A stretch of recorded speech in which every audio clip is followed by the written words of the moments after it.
want to thank John for hosting this event at this great place. When my wife saw I was going to the Holyoke Hummus Company, she's like, why don't I get to go to that? She loves hummus. I promised her I would buy some and take it back for her. But I really appreciate your hosting this and everybody for coming. It's good to meet new people. It's good to see Representative Vega, who I've gotten to know through this campaign, which is great, and Ray from the Democratic City Committee here, who the very first caucus and event I went to as a candidate for governor was in Holyoke. So I've been here a few times since. The most fun I've had on the campaign, I think, was marching in the Holyoke parade, St. Patrick's Day parade. It felt like 100,000 people out there on a cold day. It was great. And my former colleague in the Patrick administration, Rick Sullivan, who played many roles in the Patrick administration. The last one was the governor's chief of staff, former mayor of Westfield, and really appreciate Rick's being here too, and everybody else for showing up. It matters to show up to stuff like this, right? I mean, we have learned a lot of lessons from this last presidential election, and we learn lessons every day from our president, unfortunately. But one of the lessons I've taken from this president, and this is something President Obama talked about in his farewell address. If you remember that, it feels like years ago at this point. But it's this notion that our liberties and our democracy and the strength of our communities, these fundamental American privileges, are not self-fulfilling. They need us. They need us to breathe life into them and to protect them and be vigilant about them. And we cannot take them for granted. And the good news is I've been going around the state now for a year. The one-year anniversary of this campaign was yesterday. So 1 year, going to stuff like this all over the state. There are people showing up who've never been to anything like this before. And they're fired up and energized and wanting to do something. And that is good. And we need to build on that energy and sustain it. And a lot of it right now is focused on Washington for good reason, where we have a president taking us backwards every single day. And we need to be focused there, and we need to fight there. But we also need to recognize the best we're going to do in Washington right now is hold the line. And we are moving backwards, and the question is how far. The only place we're going to move forward is here, in Massachusetts. And moving forward and making progress, that is a fundamental part of who we are too. And my entire life, I've been really fortunate. I've been surrounded by people who've proven our potential for progress. The very first time I ever got politically active was the summer before my senior year in college. I went to work on a campaign for a guy named John Glenn. He was running for re-election to the United States Senate in 1992, and I was running all over the state of Ohio, handing stuff out at county fairs, and there are 88 county fairs in Ohio, so I was very busy. But a couple of times I actually got to drive John Glenn to events. And it still blows my mind to think about the fact that this man who sat in Friendship 7 and orbited the Earth was sitting next to me in my Ford Tempo. I mean, this is an American hero who literally reached for the stars and got there. I got to serve as a cabinet secretary along with Rick for Governor Deval Patrick, and you all know his life story. It proves the American dream exists, and he never lost sight of all those continuing to reach for it. And there are many others in my life who've proven this point about our potential for progress. People like my wife, Cindy, who's from Chicopee, and my daughters and friends and colleagues, but no one more than my parents. My mom is from Cleveland, and during college, she went away on a foreign exchange program to Spain. 9 months later, she came back married to my 19-year-old Spanish father and pregnant with me. And I love telling that story to parents who have kids going on foreign exchange programs. It really freaks them out. But it all worked out okay. It was tough at first. My mom had to drop out of college to take care of me. My dad didn't speak English, and he'd never been to college. But he worked his way from laying bricks in a city sewer system to becoming a successful small businessman and a proud American citizen. My mom went back to college when I was in high school and became a public school teacher, and a member of the teachers union. They put all 3 sons through college, and this year, if everything goes okay until June, they'll be celebrating their 48th wedding anniversary, which is incredible if you think about it, right? So through that example, and just through the way they parented us, they always encouraged us to set high expectations for ourselves. And they instilled in us a belief that with hard work and a little help, reaching those expectations was actually possible. Now, those values aren't unique to me and my family. Those are our values. American values.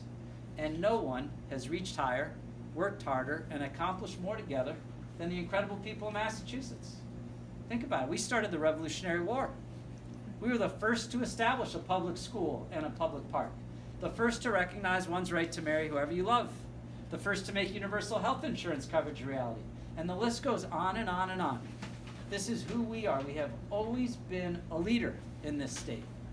But we are not leading right now. Not under Governor Baker. I have been frustrated by how little our governor's accomplished. But I've been much more frustrated by how little he's even tried. He's way too satisfied with the status quo. He's too often sitting on the sidelines when we need him, and it's not good enough. It's not ever good enough, but it's particularly not good enough now with the president taking us backwards every single day. We need leadership. And by the way, there is a difference between leadership and popularity. It is easy to be popular when you don't do anything and you never take a stand and your whole approach to the job is being cautious instead of courageous. We need leadership. We need a governor who's going to stand up and fight for the people of Massachusetts. There are consequences to a lack of leadership. There are way too many working families in this state still being left behind, and way too little is being done to help them. And people forget this about our governor. But long before Donald Trump, he failed to stand up to hate and discrimination time and time again. He ordered state police to detain immigrants, opposed Syrian refugees resettling in Massachusetts. He defended southern states flying Confederate flags at their state capitals, the very symbols of hate and bigotry and intolerance that we saw on display in Charlottesville. And he stayed silent on transgender rights legislation, only signing it when forced to do so and doing it behind closed doors. You may remember, Maura Healey had to hold a bill signing ceremony, a fake bill signing ceremony, so the people whose rights were protected could celebrate the protection of their rights, because the governor wouldn't do it. It's not okay. It's not okay. And in my view, it's not who we are. And it is definitely not leadership. Now, you may remember that Charlie Baker's case for being governor wasn't about leadership. It was that he was going to be a good manager. Well, he has failed at that as well. And I know about good management. When we worked for Governor Patrick and I was responsible for managing the state budget, we managed through the Great Recession successfully, the toughest times in decades, while increasing investment to record levels in public education and in infrastructure, and we achieved the highest bond ratings in state history during that time. Governor Baker is struggling to manage the budget during a period of economic growth. He continues to cut funding for programs that desperately need it, and for the first time in 30 years, one of the rating agencies just downgraded the state's bond rating under Charlie Baker. And the reason they gave is he hasn't followed the responsible policies we put in place when we were there. And this is supposed to be his core competency and is literally his entire case for being governor. As CEO of a health insurance company that covered low-income people in the Medicaid program, I turned our company around. We grew it by multiple times. We were considered a leader in addressing the opioid epidemic, which I know Henry cares about. So I know about good management. And we can do a better job managing state government. I am certain of that. But here's the thing.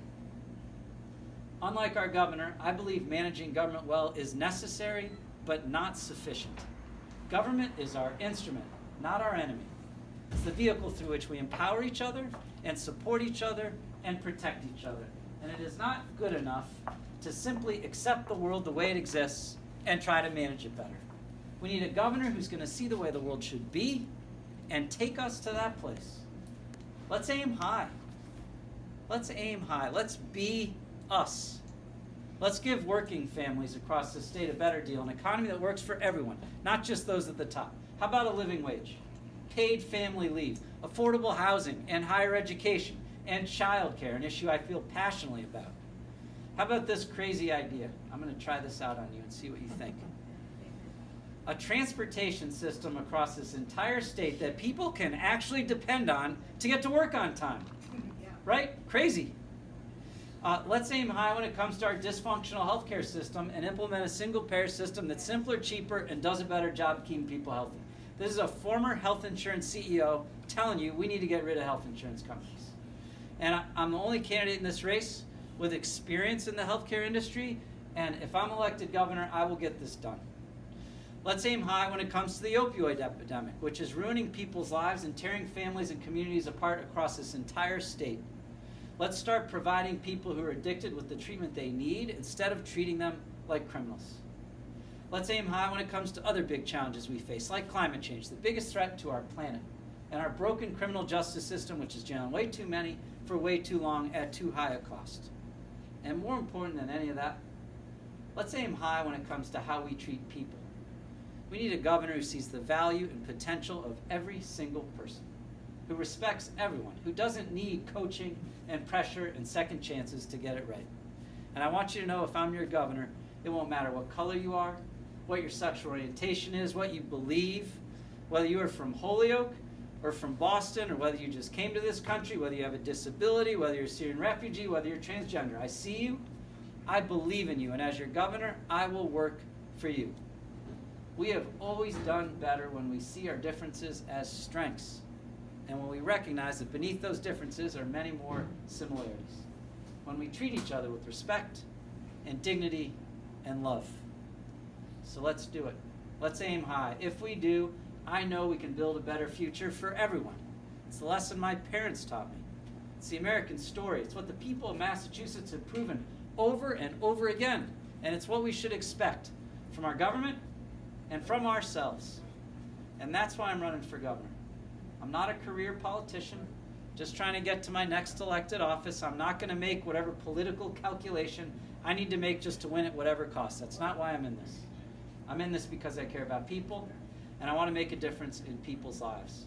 And if that's the type of candidate you want, if you believe we need to aim high, if you want Massachusetts to actually be a leader again, then I really hope to earn your support, and I hope you will join our grassroots campaign. Thank you very much. And if you're interested in joining our grassroots campaign, a couple things. So there are these cards, which if you don't have one, Eva can give you one, but they have some information about the campaign. There's also our website on here. Please check it out. One of the things that I take a lot of pride in is we've tried to be very thoughtful about policy positions we take. I think if you look at the policy papers on our website versus the other two Democratic candidates, there's a big difference in terms of the breadth and depth of what we put on there, and we're still working. We're going to be putting more up as we go. There's also an email address on here. I'm the first to tell you that I don't know everything. And one of the neat things about what I've been doing is I'm meeting lots of people and learning a lot. But if we don't talk about something here today that you think I need to know or that's important to you, please send me an email and let me know. It'll make me a better candidate and a better governor. We also have a sign-in sheet, which if you haven't signed on to, please do. It doesn't mean you're swearing to God you're going to support my campaign. If you do, it just means you'll be on our email list and can keep up with the campaign. And if I have earned your support before we go, that we have pledge cards. Please fill one out and give it back to Eva. It lets us know you're on our team. And I'm happy to answer any easy questions that you have. Yes. Is it Johanna? Johanna. Johanna. Yeah. Okay. So I am a school social worker and a member of the Massachusetts Teachers Association. Great. And I was just wondering what, especially as the son of a public school teacher, I was wondering what your policy or what your position was on the request for a moratorium on high stakes testing. Yeah, so I honestly, I'm not sure where I am yet on a moratorium on high stakes testing. I am concerned about, pretty much everywhere I go, particularly when I'm talking to teachers or people who are working in schools, and particularly in lower income districts and our rural districts across the state, I hear a lot about this and the level of over-testing that's happening. I think, I do believe that we need testing. We need a way to measure how our students are doing and how schools are doing. I worry that it has overtaken. It is a disproportionate factor in a lot of schools, and it has become the tail wagging the dog. I think what I would say is where I am kind of high level, that I believe testing is an important way to measure how kids are doing, but I also think it can't come at the expense of a well-rounded education and making sure kids at the end of the day are learning the skills they need to learn to be successful in today's world and tomorrow's world. Good communication skills, how to work collaboratively with other people to solve problems, Civic participation skills are really important to me. I think civic education, and not just learning government from a book, but learning how to actually learning participation skills, actually getting engaged in a real community project where kids learn how to be, what it feels like to be a part of something bigger than themselves. All of that is really important, and just a child's basic ability to explore the world through school and their own interests and their own strengths and intellectual curiosities. And so to the extent our testing structure right now is getting in the way of that, I would be concerned about that. And based on what I've been hearing, I think there's reason to be concerned. So that's kind of where my head is on it. I want to learn more about it. I will also say that I think the most important thing we do collectively through government is making sure that every single child has access to a great public education, period. That is the most important responsibility we have. And I opposed the ballot question last year that would have expanded the number of charter schools in the state, primarily because I felt like it was a cop-out. This charter schools initially were intended to be the exception and places where we could try new things, and to the extent stuff worked, we could replicate them in the broader system.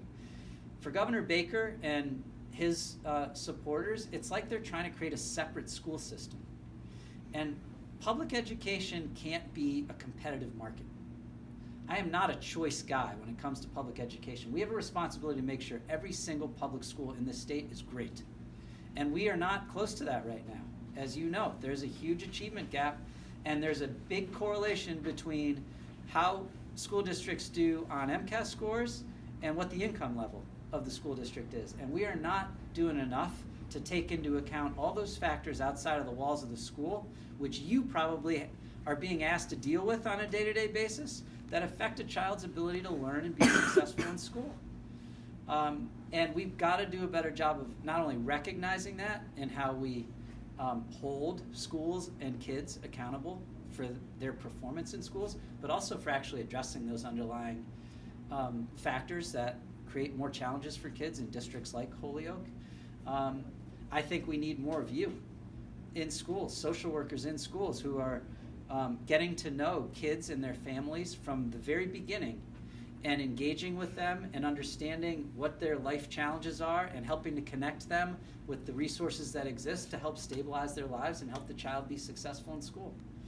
And I'd be really interested, because you live it on a day-to-day basis, in your thoughts on all of this. But that is my sense, and I think we need to be working with a sense of urgency to make sure every school is great and has the resources it needs, which is another big thing, where it's clear that we are under-resourcing our lower income districts in particular, and there's a lot of evidence on this. We need to invest additional resources in our school, which is one of the reasons I support the so-called millionaire's tax, which will be on the ballot in 2018 and generate significant new revenue we desperately need for education and transportation.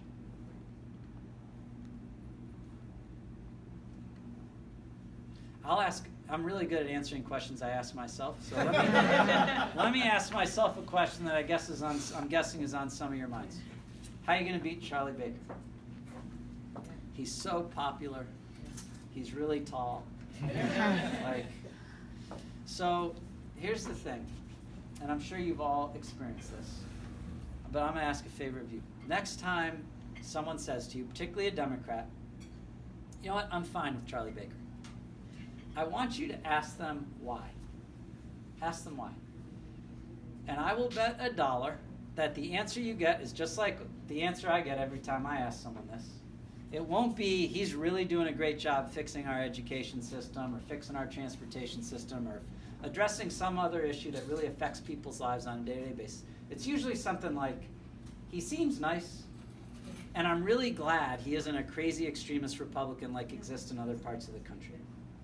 At which point I would like you to ask them, when did the measure of whether our governor's doing a good job become that he's nice and isn't crazy? Right? Like, we face a lot of big challenges that we have to make progress on.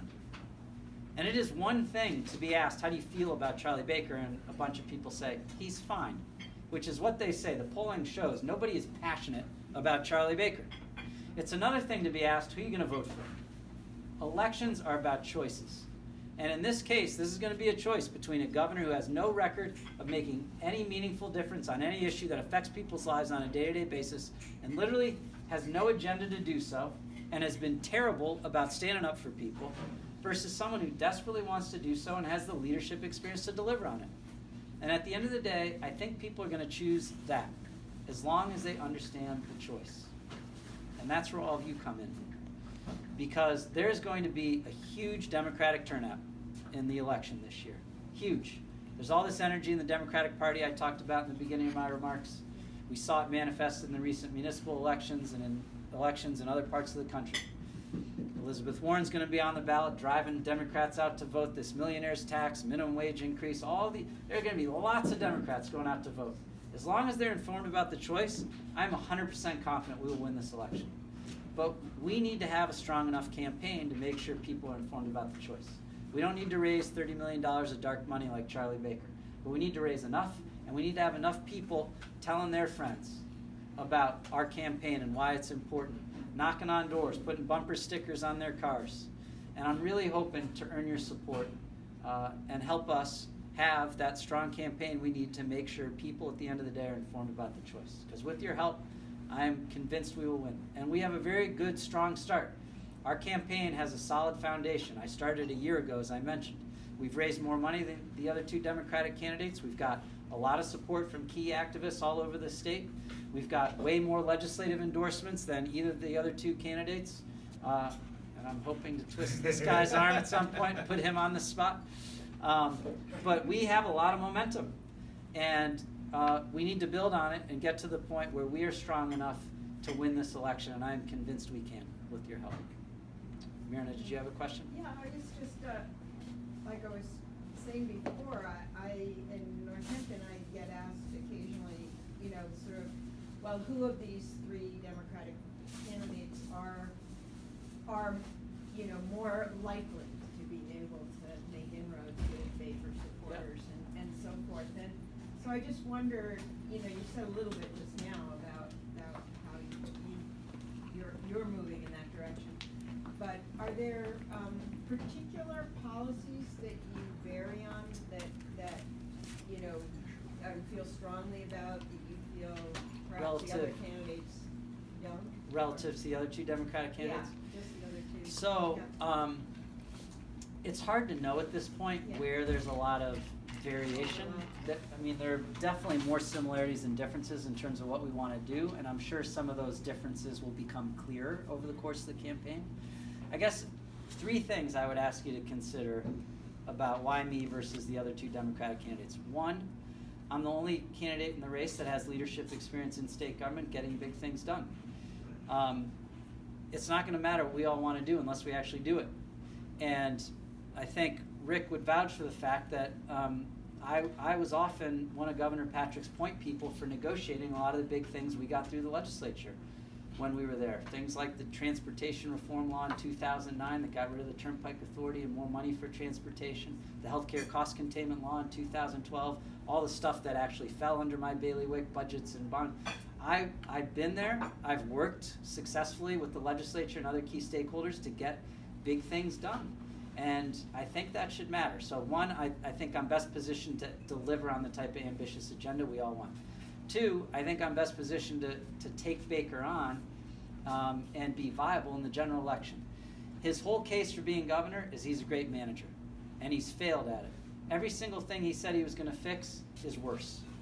And because of my experience, my leadership experience in state government and in the private sector, again, I'm the only candidate that has that combination, and record of success in both, I think I'm going to be able to credibly expose his failings on this stuff. I'm going to be able to say things like I mentioned in my remarks. Hey, when I was there managing the state budget during much tougher times, we did so successfully, got the highest bond rating in state history, and you've screwed it up.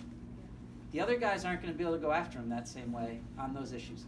The third thing I would say, if you care about single-payer health care, they both also support going to a single-payer healthcare system. I'm every additional second I spend in the healthcare industry, the more discouraged I got with how stupid it is.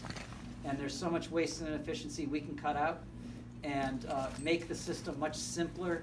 It is way too complicated for people to navigate. We can make it much simpler, cheaper, and actually better quality.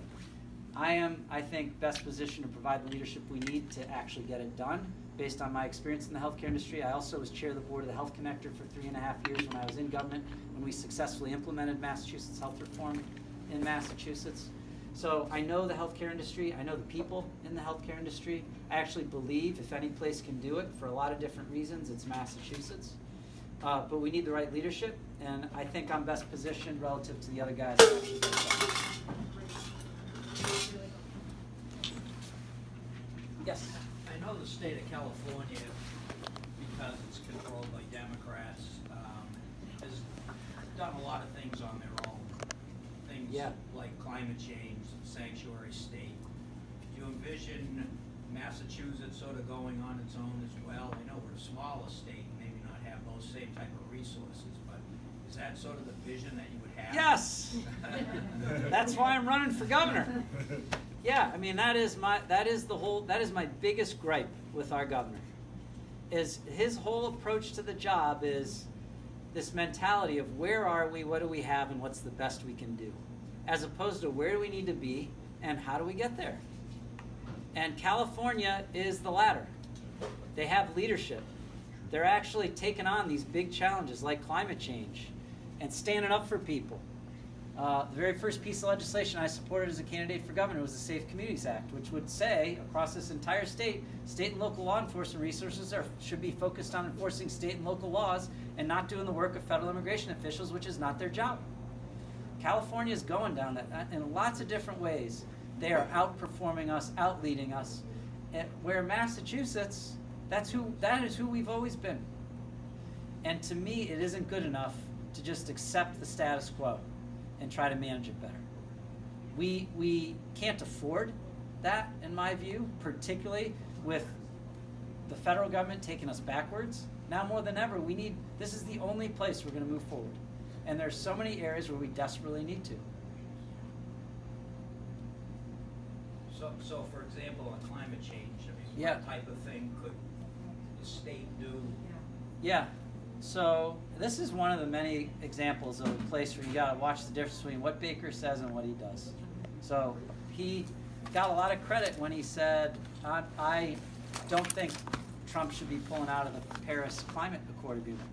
But right here at home, he refused to sign on to a regional pact with states when he was first presented with it in 2015 to work on reducing greenhouse gas emissions in the transportation sector, which is our biggest emitting sector. 40% of greenhouse gas emissions are coming from transportation. He refused to sign on to that initially. Now he's participating and talking with them. He is slow walking our transition to renewable energy sources. He supports expansion of natural gas pipeline infrastructure in this state, which just furthers our dependence on fossil fuels. He just did this sweetheart deal on one of the biggest clean energy procurements we've had, which, by the way, is forced by the legislature. This isn't him doing it at his own, deciding to do it on his own.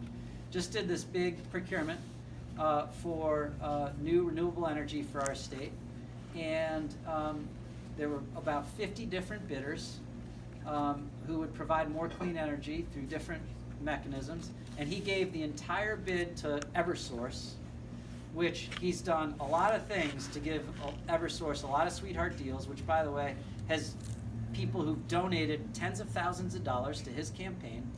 This isn't apparently the most economical bid that was submitted, and their proposal is to pull hydroelectric from Canada, which all the environmentalists agree of the proposals that were submitted is the most intrusive approach to getting us the renewable energy we need. So he's been terrible from my perspective on this issue. I would increase our renewable portfolio standards so we're accelerating our transition to renewable energy sources. I would I do oppose any expansion of natural gas pipeline infrastructure. I support our working with our regional states, and if they don't agree to do something together, being the first state in the nation to adopt carbon pricing, which is a really important incentive that would accelerate our drive to renewable energy. And the other thing, the clean energy sector is probably among the fastest growing industries in the world in the next couple of decades. and we could be a world leader in the clean energy sector. We could create thousands and thousands and thousands of jobs right here in Massachusetts if we're intentional about it. And yes, all across this state. But we need leadership to do that. And right now, this is one of many examples of an area where we do not have leadership from our governor. And I would want to approach it very differently. All right, well, I appreciate your, thank you. I appreciate your being here and your engagement. I really hope to earn your support. One thing that is coming up are these caucuses where the city committee, and maybe Ray could talk more about exactly what the plans are here in Holyoke, but we are trying to recruit people to run to be delegates to the Democratic State Convention, which is on June 2nd in Worcester, who would support my campaign because there's going to be a vote at the convention and we need to do well in the vote to get on the ballot in the primary. And so we're trying to recruit people to run to be delegates who will support my campaign. So if that's something you're willing and interested to do, please let Evan know. If you're willing and able to help in any other way, we really appreciate your support. And I appreciate your coming out today and spending a little bit of your time to hang out and engage. Thank you. Thank you, John.